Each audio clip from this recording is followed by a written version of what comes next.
It's really hot. Hello, and welcome to Keeping the Drive. If this is your first time, congratulations. If not, welcome back. It's been quite a while since the last video, and the main reason for that is the cost of living crisis hit pretty hard. Now, luckily, I was able to refinance the house recently, and I've been able to budget a fair bit of money for the channel to make cool videos for you guys to watch. Now, as a result of that, I also budgeted to buy myself another car, which is a dream car of mine that I never thought I'd be able to own at the same time as owning the R35, but here we are. And the car that I have for you, and for me, is the FD RX-7.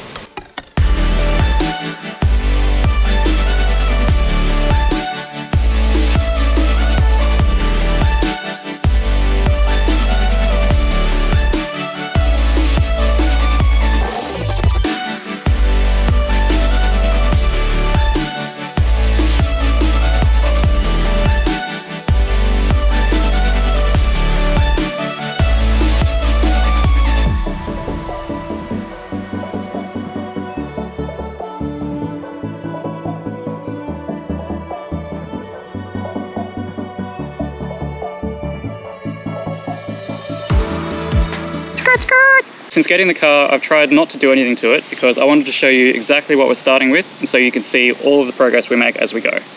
And since parking the car for this video, we have collected some bird shit. We have some SSR wheels and some bright green calipers, tinted side markers at the back, BoostWorks sticker. These are the guys that built the engine and did the tune. We'll talk more about that in a second. Series 8 taillights, 3-inch turbo back exhaust, South Australian plates because it came from South Australia. Thank you to Josh for helping me buy it. Seal around the driver's side door has some bits that are no good, as you can see there and there. So we'll probably be fixing that at some point. Tinted indicators at the front as well. More SSR wheels. Pretty front bumper. Here we have the Instagram handle of the previous owner, Amy. Shout out to Amy for being really cool to work with, and yeah, for giving me an awesome car and a good deal. Now let's have a look inside the car. We have a mostly standard interior with the standard RX-7 seats, cigarette burn hole in it. You're gonna finger the hole? You're not gonna finger the hole? Finger the hole. They are also missing the seatbelt clips. This is a common problem for RX-7s to have. The map pocket on the driver's side door is also broken and missing the lid. It's pretty common for people to put their elbow through it as they're driving because they're made of cheap, brittle plastic. So we will be replacing that at some point. SAS steering wheel and horn button, which currently does not work. 3 gauges, hooked up to power, but only one of them is actually hooked up to the sensor. Boost is the only one that's connected at the moment. We are going to be swapping those out soon too though. Standard RX-7 shift knob, which is a bit worn out, as is the handbrake handle. Kenwood head unit. We also have some green LEDs. Shortly before Amy, the previous owner, handed it over to my friend Josh, who was helping me get the car from Adelaide to here, the driver's side window switch actually broke off, which is also another common thing for RX-7s. So I replaced it with this cheap Chinese unit that I found on Amazon or eBay, I don't remember where. It was only $50, so I just bought it and chucked it in. That's the only thing I've changed for the whole car. So let me show you why this was only $50. Let's put down the driver's side window, shall we?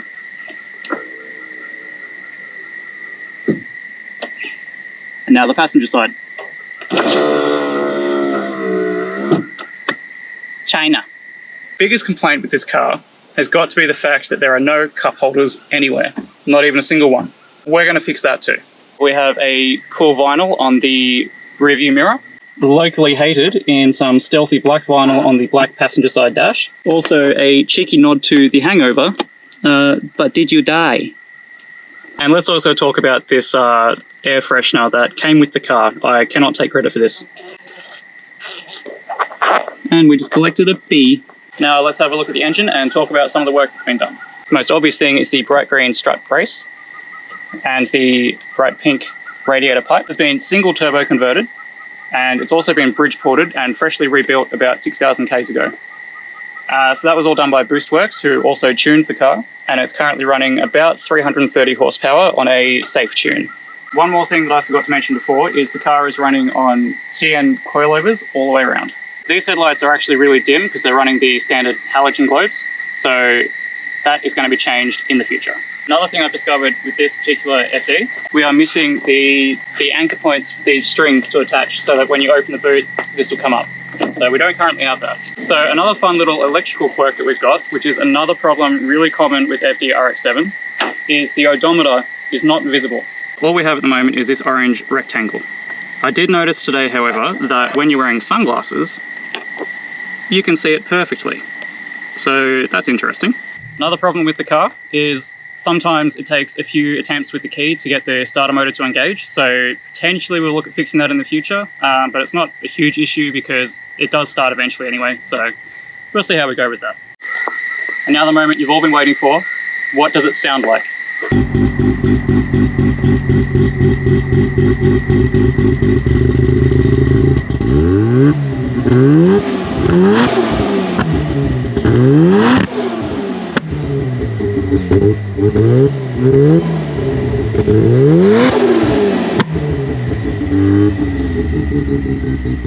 So that does it for this video.